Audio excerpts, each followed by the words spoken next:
கேரக்டரையும் நான் அப்பதான் வந்து கண்டுபிடிக்கிறேன். அதுக்கு முன்னாடி வரைக்கும் தங்கலான் கேரக்டர் என்னால அந்த அளவுக்கு வந்து கண்டுபிடிக்க முடியாமலே இருந்தது.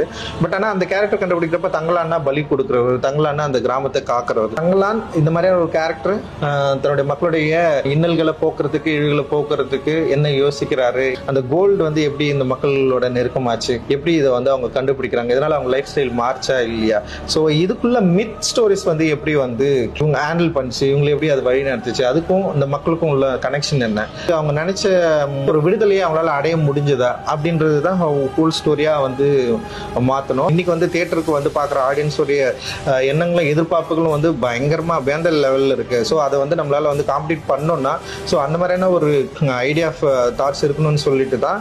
ஸோ இப்படி ஒரு கதை இருந்தா, இப்படி ஒரு கதைகளும் இருந்தா, அதுவும் விக்ரம் சார் மாதிரியான ஒரு ஆக்டர் உள்ள இருந்தாருன்னா ஈஸியா ஆடியன்ஸை வந்து ரீச் பண்ண முடியும், அவங்கள வந்து எக்ஸைட் பண்ண முடியும் அப்படின்ற நம்பிக்கை வந்து ஓவரால் வந்ததுக்கு அப்புறம் ஓகே இதுதான் என்னுடைய நெக்ஸ்ட் ஃபிலிம் இருக்கணும் அப்படின்னு ரொம்ப கான்ஃபிடென்ட்டா நான் வந்து இறங்குறேன்.